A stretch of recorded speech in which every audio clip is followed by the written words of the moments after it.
Welcome to Blueprint Boost for Contractors, the podcast that's your go-to source for unlocking the secrets to successful marketing, gaining valuable insights, and growing your contracting business with less stress. Your host is David Brooks, and he's thrilled to be your guide on this journey. As a seasoned expert in the contracting industry, David understands the challenges you face.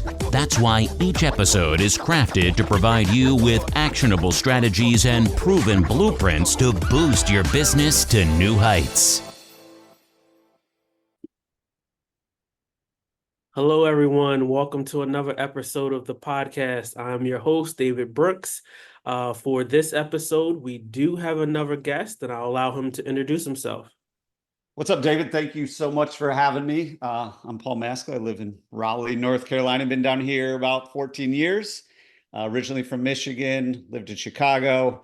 Got a wife, Angela. Got an 8-year-old daughter, and excited to be here. All right. No, thanks for joining, Paul. We appreciate it. Yeah, likewise. So, Paul, can you tell us a little bit about your background? Yeah, so my background, I would say being in the trades, probably not where a lot of people thought I would end up. But over the last 13 years, I've scaled and sold 4 different service-based businesses. Most recently, an electrical company that we grew by over 500% in 3 years. So I love the trades. Actually, growing up, my dad was in the trades. So he was a one-man band. He owned his own hardwood floor company. And all the people that he associated himself with, at least on the job site, was the one-man band electrician, the plumber, the HVAC technician.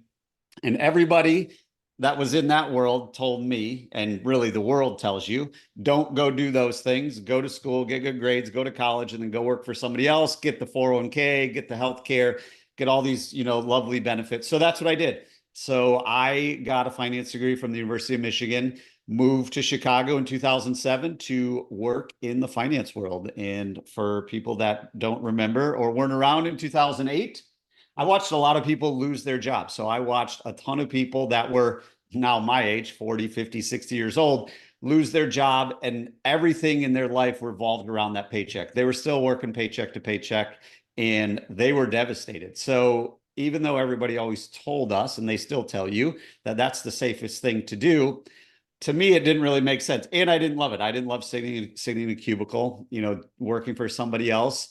And there really just was no quality of life. And I really asked myself, do I really want to do this for the next 40 to 50 years? I'm really not going to make any impact other than keeping shareholders happy. So I quit. So in 2010, I left Chicago, moved down to Raleigh, and kind of made the commitment that I'm going to start my own business. I'd rather have a whole bunch of customers where if 1 or 2 of them fire me, we're still good, versus working for somebody else. And if that person fires you, you're out of, you have no income coming in. So that's kind of the quick backstory. And then, what I do today is after exiting the electrical company, I offer CFO business advisory services for companies in the trades. All right. That's an excellent background and overview, and really a strategic plan. I love how you had the mindset to pivot. And I think a lot of people, they just have a path that they think they can see through and see it out to the end. And, life sometimes deals you, an uncertain path and obstacles in the way. So it's always good to be able to have a plan or idea to be able to pivot out of that. Yeah, for sure. And that's, I would say, like, for me, 2008, 2009, that was a blessing for me. I'm grateful it happened. I didn't lose my job because I was one of the last people hired. So I was making way less than everybody else. But what I really realized too is, everybody that had been doing that for 30, 40, 50 years, they didn't enjoy it either. Like, if anybody's ever been in a big city, I know you're in Philly, David. I lived in Chicago. Like, you watch all these people just herd onto trains. They're all miserable, got their head down. At that time, cell phones were still, like, iPhone had just came out, but people are reading the paper, reading their magazine, head down. Then they trudge to work, go work in a big office somewhere, and then do the same thing over and over. So yeah, so I realized, like, to me, I didn't want to have the regret of, I wonder what would happen if I started my business. I'd rather start it. And even if it was a colossal disaster, I could always go get another job. No, you do get people in that sense of the rat race, right? It's just, you're on a circle, and this thing is go round and round and round, and you're really just not happy with the path that you're on. That is a fact. So yeah, so the last 6 or 7 years I spent in the trades. I was a partner in a landscaping company, and then once I left there, I owned an electrical company for the last 3 years. I love it. I love the trades. I wish, you know, so many more kids leaving high school would go in the trades, because watching all these kids that get so much student debt with, some basically worthless degree that cost them a couple $100,000, and then they got to go to get another degree because that degree didn't do them anything. And there is so much opportunity in the trades, and there's so many people that are built for the trades. They're just listening to society tell everybody that you're stupid if you don't go to college and take on all this debt. So super passionate about that, and then obviously super passionate about helping the owners as well, really achieve their dreams, their goals, their aspirations, and really help them get to where they want to go. Yeah, that's excellent.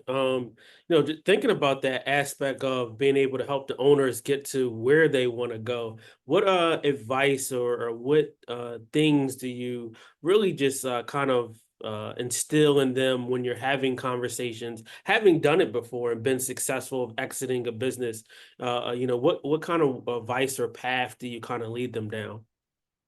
Yeah, so really kind of where I come in. So a lot of people I talk to, they say, well, I got a bookkeeper, I got a CPA. And you probably need both. You need a bookkeeper, you definitely need a CPA to do your taxes. But what bookkeepers and CPAs do is they look backwards and make sure you're compliant with taxes, make sure things are in buckets, and you just keep moving forward. Very rarely do they actually help you with a strategy. Very rarely do they help you guide your business forward.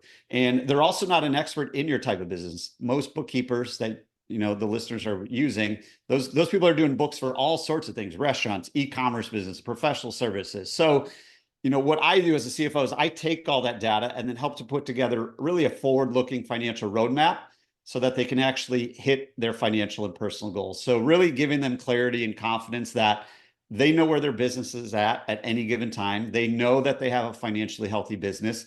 They're creating consistent positive cash flow. And really, when I would say 99% of the people listening to this that are in the trades, they started the company because they're good at that trade.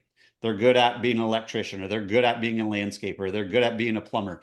And they didn't get into the business because they love numbers, whereas I love numbers. So what I like to try and do and instill in them is, let's use numbers to guide us to the destination you want to get to.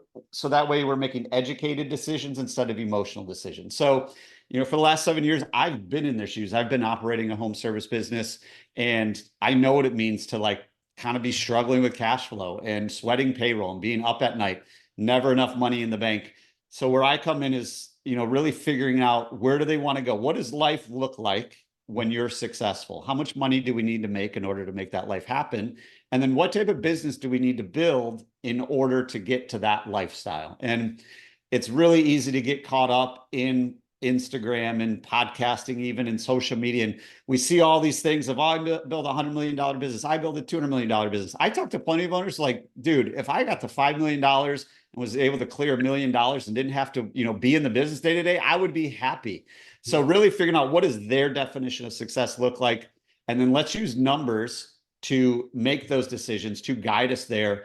And then, one of the things I do that I think a lot of business owners like is I give them a scoreboard. So they get a scoreboard once a month that tells them exactly how things are going in their business and all the things that we need to track in order to make sure they're successful. And it's super simple. It allows them to feel like they're not, driving blind. So if that area that we're focusing on is red, that means there's an issue there and we're going to dive into it. We're going to fix it. If it's yellow, we're going to keep an eye on it. And if it's green, we're doing really well at it. And what owners like is, it allows them to see, okay, now this makes sense. Because a lot of times we as owners, we have a feeling in our gut of like, something's not right.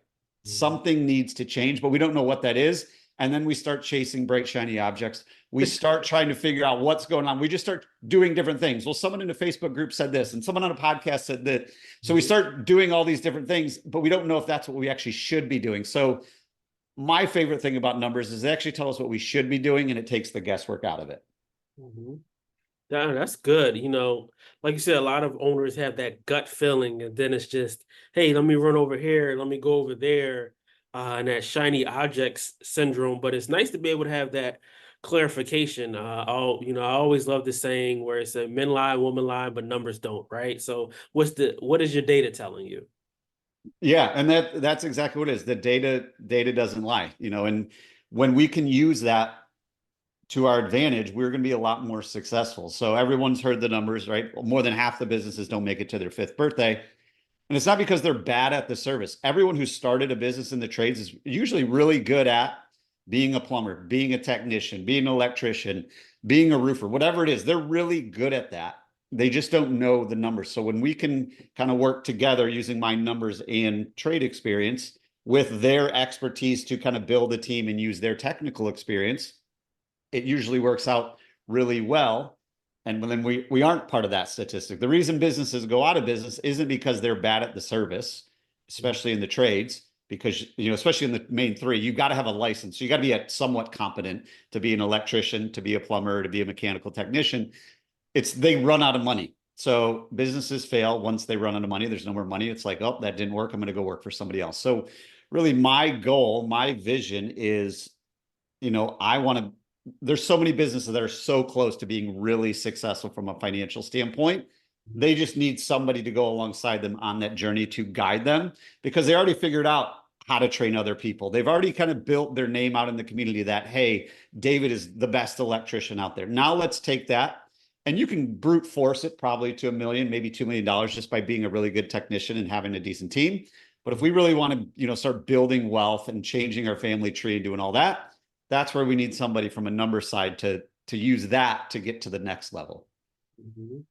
No, that's agreeable and 1,000% with that, and being able to help them get to the next level, and having so many businesses be on that verge of crossing over to the next level, to the next stage. And but with really good planning and really strategic advice and really honing down on the numbers, it can really be transformative to your business, and almost like a make or break, where, like you said, it's not because they're incompetent and they don't know how to do the work. Is because they may not have full control of the aspects of money in, money out.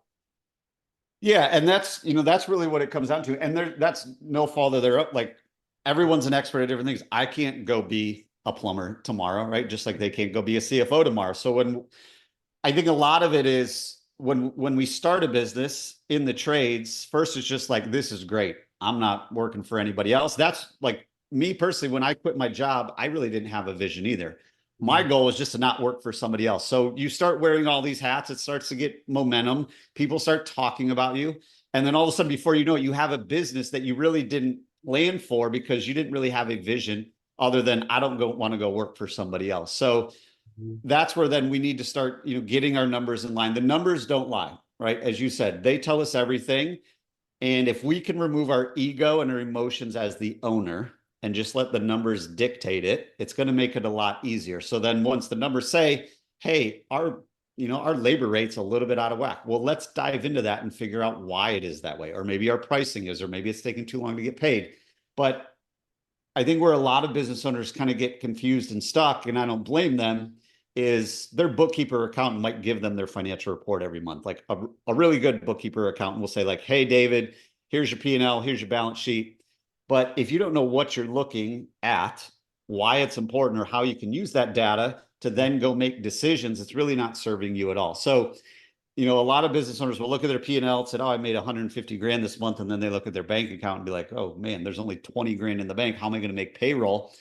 There's a lot more to it than just the P&L. And that's really, the P&L doesn't equal cash flow. P&L doesn't mean money in the bank. So that's really, my goal, my mission is to just make financial super simple for everybody. So they take ownership of it. It's their business. They should know it. They should own it. It's just the business grew to a point where it's like, I don't even have time to look at the financials because I'm so focused on the phone won't stop ringing, or I got so much work out here. I'm training a new technician. So as we start to build that out, it allows us to know, where we're going, how are we going to get there, and then what do we need to do today? Mm-hmm.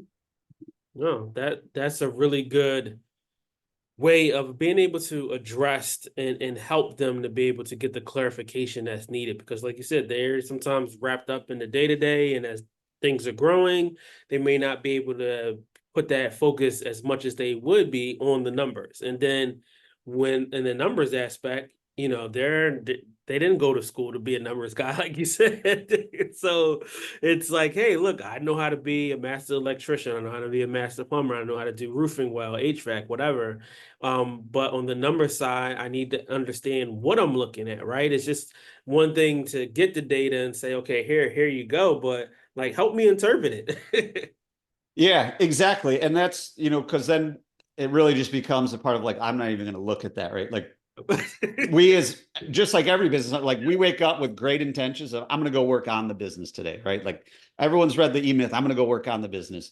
Within 15 minutes of probably even maybe, waking up, maybe an hour at most, we turn into a professional firefighter. Things start coming in, we become super reactive, and we actually are never proactive. It's just like, I just got to survive today. I got to survive the week, got to survive the month, got to survive the year. So that's where, it's fun to use numbers to drive what should we actually be doing. So how can we go, and the analogy I use is, how can we go from a firefighter to an engineer? How can we start being proactive and getting ahead of the curve? And when you are working with, a fractional CFO, we can see problems before they come up. So then we can start to be proactive and start putting things in place of like, hey, if we don't change something within the next 3 months, we're going to run into a cash flow crunch. Okay, well, let's start working on it now versus 3 months from now when we go to do payroll, or we go to take our jar, or go to pay our taxes, or go to pay sales tax. We're like, oh man, we don't have enough money in the bank to do that. So, a lot of the books and the podcasts and social media and the experts, all that, talk about a lot of different things in the trades, which are all super important. But we also need the numbers to then determine what are the next steps we need to actually take. Should we go rebrand? Should we go stock our van? Should we start doing more service work? Do we need a sales process? What should our dispatcher be doing? What should our CSR be doing? What are the measurables? All that. Let's use the numbers to then determine what's issue number one getting in the way, and then we can prioritize it down instead of bouncing around like that ping pong ball firefighter. Mm-hmm. No, I think that's an excellent outlook and approach to be able to take it and to be able to see, where does the focus need to lie at? And I think, listening, we have a lot of different owners who are in different stages, right? So their stage may be focusing in on moving to this level. And then you have the ones that are, slightly new, just starting out, what advice would you give them as, they're trying to get things going and what they should be looking at and paying attention to? Yeah, that's a great question, David, because I think a lot of times when we start a business, we start, I personally would look at pricing right away. So when we start our business, we price it of, well, when I used to work for this company, it was that's way too high. It's just me, if I go put in a ceiling fan and make $75, that's a great 1 hour. Mhm. But what we don't realize is when we do have a full team and we do have a dispatcher, we do have a CSR, we got to charge a lot more than that. So making that shift is a lot harder. The bigger you get, it also makes it a lot harder to scale ever, because all of a sudden that $75 ceiling fan, you're like, well, now I got to pay a technician, I got to pay fuel, I got to pay tools, I got to pay all these other things. How am I going to make money at $75? And it's really hard to then go from where you're at to where you need to be. So I would encourage everybody to really look at their pricing of what do I actually need to charge when I am paying somebody else to do this and paying somebody else to do all the other jobs that I'm doing. All the other jobs that I'm doing are I'm answering the phone, I'm scheduling the appointment, I'm doing the dispatching, I'm doing the permitting, I'm doing the office manager job, I'm trying to keep track of receipts. Like eventually we're going to have to pay somebody to do all of that. So for me, it's a lot easier to set your price right initially instead of having to do it retrospectively, like, oh man, now I really got to start to charge a lot more. And there's other things that go into it. I'm sure the listeners have, heard about Kickcharge, talked to Dan Antonelli. We want to build that brand initially at the beginning. It's a lot easier to have that brand of like, hey, what does David deliver? Why am I paying David $200 to put in a ceiling fan or $300 to put in a ceiling fan? So the brand is more than just what's on your van. That's super important. But what is the brand telling the customer? Do you answer the phone right away? Do you show up when you say you're going to show up? And when we make that all the things that we want to do and we want in a service company, because as we all know as homeowners, there's plenty of things that service companies don't do. and we don't want to be them. We want to be different, because at the end of the day, your customers have no idea how good of a plumber you are or how good of an electrician you are, but they know how good you do all the other things. If we can do all those other things, the customer then in their mind assumes they're going to be a very good plumber because they did all of the other things, right? They answered the phone right away. They got me booked quickly. They showed up when they say they're going to show up. Their pricing stayed the same once they told me what the price would be. They're not charging me on time and material. And all of a sudden my ceiling fan went to $500 because David was here for 5 hours, whatever it might be. Like if we can set all that up initially, it's going to make your life a lot easier to scale, because then you're going to have the capital, the money to scale, to bring in somebody to answer the phone, to bring in an apprentice, to bring in somebody to run service calls, whatever it is, and whatever point you're scaling. No, that's excellent. And, you know, really looking at pricing, like you said, and paying attention to that. And when you grow, that pricing looks different. You know, you're not going to charge a certain amount because you have more overhead. And if you're charging, you know, old pricing when it was just you, and you know, you don't want to be doing jobs where you're losing money. You're putting yourself and digging yourself into a hole. So it's definitely important to be able to know what those numbers are and to be able to set them from the outset, so that you don't go, let's just say we're having growth and like things feel good and you have a feeling, but then like a couple months later you're like, I have a gut feeling, and you try to take a look at things, you know, perhaps more closely and realize, oh man, we've actually lost more money than we've actually made. Yeah, and that can happen quickly, because like what a lot of times business owners do, like, well, normally I charge, we'll call it $75 to put up a ceiling fan. And if I pay somebody $25 an hour, I'm still making money. But we're not accounting for all of the other things that go into it. You're not accounting for the $25 that you had to pay the guy for the hour in the van and in the shop before he showed up to put in that ceiling fan. You're not paying, then you're not factoring in the $25 an hour to send him to the next job. So now all of a sudden, all of your money's gone. And that's just very basic math. So really taking the time to factor in all of the things that go into running a business, it's going to make it a lot easier, to scale. Because most people start their business of like, hey, it's great, I want to be the plumber for now, but not forever. Mm-hmm. And if that's the case, then let's start working on that now. The starting with the end in mind mentality is 100% right. Like other businesses don't do that. It's not like restaurants when they first open, like, well, I'm still going to be the chef, so I'm going to charge a lot less. Like, no, we're charging full price on this menu because at some point I'm not going to do it. Whereas in the trades, a lot of times we take for granted how good we are at the trade we do because it's so easy to us. And society for the longest time had told us we're not valuable. But if you look at the statistics, and I share this with a lot of people, there are more doctors in the US than an electrician. There are more doctors in the US than plumbers. There are more doctors in the US than there are HVAC technicians. So you guys are more important or just as important as doctors. If we don't have plumbing for 2 days, this world would not be good. There'd be a lot of mess. There'd a lot of people dying. There'd be a lot of people with disease, a lot of people getting sick. And half of this United States could not survive without, air conditioning or heat. Like people didn't live in the desert until air conditioning was invented. And if air conditioning goes out in the desert, people will die very quickly. So, what I really want people in the trades to understand with that is like, you guys are really important and you need to charge accordingly. Like when we go to the doctor for 10 minutes and our insurance gets billed $500, nobody's like, whoa, you're trying to rip us off, or when a doctor recommends, hey, you should do this, nobody says, whoa, I didn't come in here for that. We trust them, right? And our people in the trades are the same way. Like a lot of times it's hard to wrap our head around of, well, all they called for was a ceiling fan. Why are you having me look at their panel?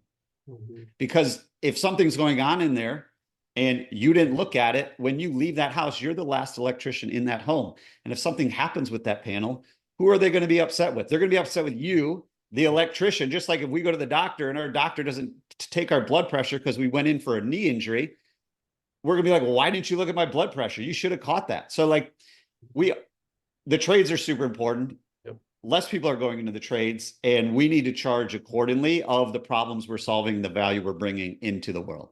Mm-hmm. I totally agree. Trades are so vitally important, and a lot of things would just be miserable for all of us if you didn't have your electrician, you didn't have your plumber, there's no one to fix the heat when it's minus 10 degrees outside, or the AC when it's 110 degrees outside. So that being said, so important to be able to assist and help these businesses keep going and keep moving forward, because without them, a lot a lot of things as a homeowner and as a business owner, just if you have an office or you have a home, like you still need those things inside of either place to be functioning properly.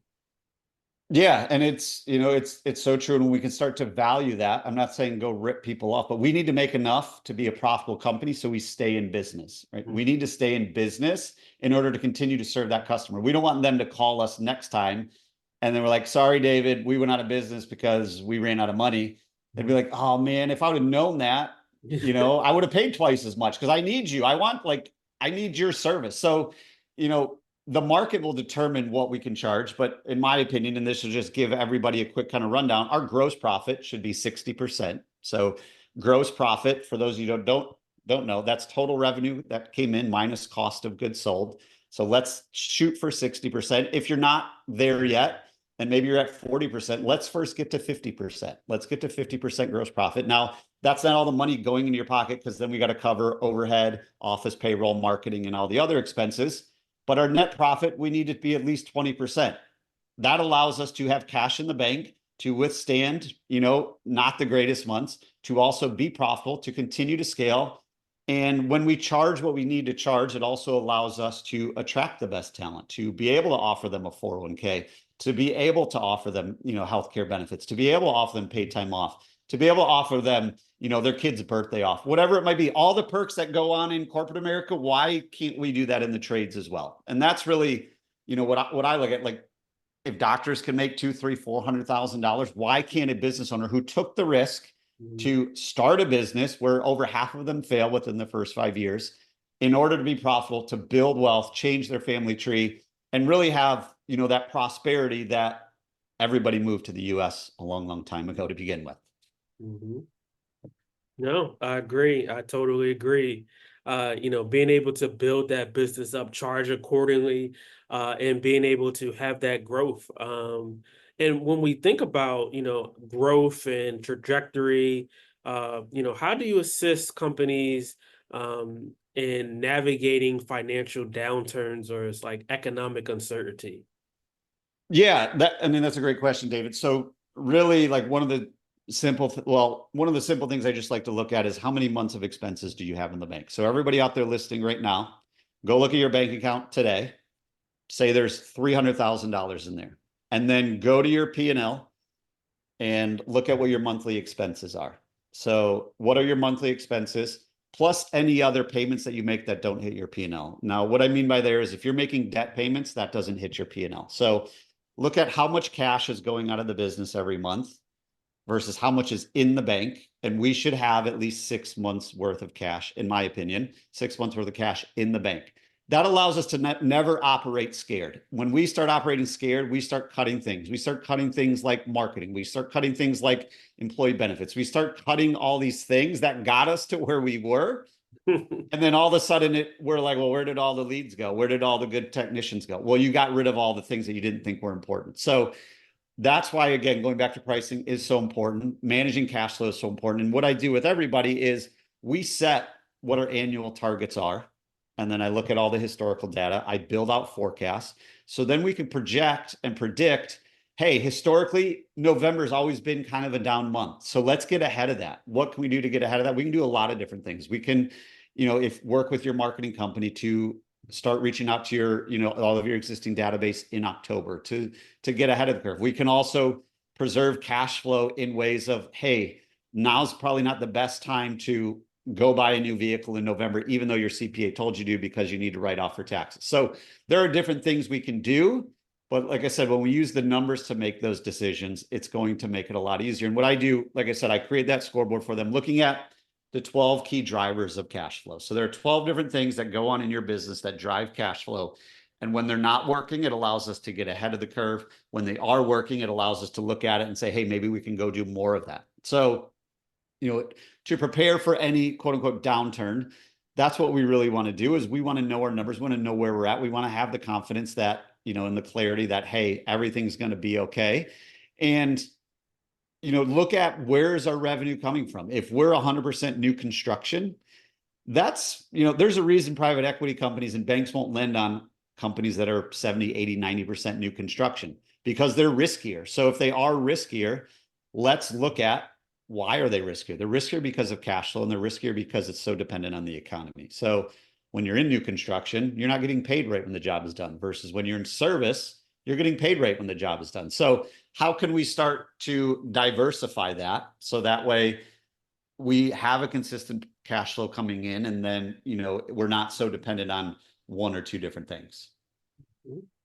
No, that's really, smart to be able to look at it and strategize strategically, because it's so important to be able to plan ahead, pivot, look at the necessary ways that you can adjust, but not cutting the things that got you there. I'm glad you said that, because I see that often. It's like, hey, we need to do this, and we need to cut marketing, we need to cut that, and then 6 months down the line, hey, we we need to start our marketing back, and we need to make up for the last 4 or 5 months that we didn't do anything. And now Joe down the street, who kept his marketing going, kept his services going, now he's in front of us. So now we dug ourselves into a bigger hole. Yeah, for sure. And that's, like most things, when we start to make change, we don't see the results right away. So when we turn off marketing, a lot of people think, I need a marketing company because I need leads tomorrow. If you're hiring a marketing company because you need leads tomorrow, you're not going to get it. If you are, you're not going to get the right marketing company. So, really having that longer term vision of, where do we actually want to go? What does success look like? And I tell everybody, and I don't know who says the quote, but you can go fast alone, or you can go further together. And I truly do believe that. Like, you can go in just guns ablazing. Let's cut this. Cool. It feels good for a month, right? Like, hey, our bottom line looks good. We got rid of our dispatcher. Now our CSR is doing 2 roles. And then we cut marketing, and leads didn't drop. And, we stopped buying the guys, waters and Gatorade for the summer, and that saved a few bucks. And we start doing all these things. And, what I like to look at is, every dollar leaving the business is either an investment or it's an expense. Let's cut expenses. We can always cut expenses. If we're getting 0 return on whatever it is we're buying, yes, let's get rid of it, or let's look how we can tweak it. But if it's an investment, investments provide returns. Are we getting a return on that? Now, a lot of times returns aren't measurable. So, like, I'm a big fan of the book Giftology by John Ruhlin, and he talks about sending gifts to your best clients and make them personalized and all that. You might send somebody a cutting board with, like, I send all my clients, once they sign up, I send them a cutting board with their name on it. Now, that's not measurable. I can't say, hey, I spent $100 on a cutting board, send it to David, and I got $1,000 back. However, you're building this brand, and you're getting people to talk about you. And we do the same thing in the trades. I encourage everybody in the trades to do the exact same thing. It's not measurable. So we might think, yeah, let's stop sending gifts, or let's stop sending handwritten notes, or let's stop, offering to pick up coffee for our customers. Let's stop, sending out postcards to our existing customers, and let's just send it to new people. And we start thinking of these things, but we don't really have any reasoning behind it, other than, we need to cut costs. So when we can have that strategy behind it, and have other people that, what's interesting about entrepreneurship is, what got us to become entrepreneurs and business owners is, like, I can do everything. I can run through that wall. There's nothing I can't do. And I'm just going to say, yes, I'm going to go. But eventually that mentality also can get us in trouble if we're not willing to ask for help, if our ego gets in the way, if our emotions get in the way. And we do need to start, building out a team of people that help us, whether it is, there's plenty of people like, we don't need that, I can do that. Or we don't need this, I can do that. But 99% of business owners, they got there, successful ones, they got there by leveraging other people's help. So that's what I encourage everybody to do, is, like, really just, when it does come time to make decisions, let's slow down. There's another good book called The Road Less Stupid. And he talks about thinking time. Like, just when it is time to make decisions, like, Let's eliminate distractions. Let's think about it. Let's use logic instead of emotions to do it. Love that. Logic instead of emotions, not just going off of feelings, strategic thinking, strategic planning, looking at those finances to make sure that you're pushing forward. Yeah, for sure. And that's, like we said at the beginning, 99% of the people listening to this didn't start their business because they love numbers. They started because they're an expert at what they do. And we want to leverage that to have the technical skills to be able to deliver the best, actual technical experience for the client. So, hey, that's got a lifetime warranty on it. And we can stand behind it and we can train other people on how to do it, how we want to do it. But again, over 50% of businesses don't make it to their 5th birthday. That's a lot of dreams that just got evaporated. And in my opinion, most of those could be prevented if they had the right financial advice, the right financial guidance, especially in the trades, because the demand there's more demand than ever. There's more baby boomers retiring than ever. There's so much demand in the trades, less people are getting into it. So the people that are in the trades have this massive opportunity if we just kind of get a couple things, dialed in. Yeah, I agree. Well, Paul, thanks so much. Can you tell everybody where they can find you at? Yeah. So if anybody wants to chat further or check out, what I do, or just learn from me, you can just go to the website, thebluecollaradvisors.com. Go there. You could schedule a call. There's some resources there. And no matter what, like in my last office, I had this right above my desk. And I truly believe it. The best time to plant a tree was 20 years ago. And the second best time is now. So whatever you're wondering what you should do, it's never too late to start making changes. A lot of times we know what we need to do. I think Alex Hormozi says it all the time. He said, the success we're looking for is in the work we're avoiding. Like if we know we need help in finances, or we need help in training, or we need help in sales, like go do it, because once you do it, you're going to be so glad you did. And you're going to also regret not doing that sooner. So if you guys want to talk more, go to thebluecollaradvisors.com. Would love to chat and see if there's any way I can help you get to where you want to go. All right. Thanks, Paul. We appreciate it. Audience, make sure you go check Paul out at his website. And if you need anything else, be sure to reach out to us and we can help facilitate that. Thanks, David. No problem. Thanks, Paul, for joining. Everyone, make sure you tune into the next episode. Thank you for tuning in to another episode of Blueprint Boost for Contractors. We hope you found today's insights and strategies valuable for your contracting business. If you enjoyed the episode, don't forget to hit that subscribe button and please leave us a review. Your feedback helps us bring content that truly matters.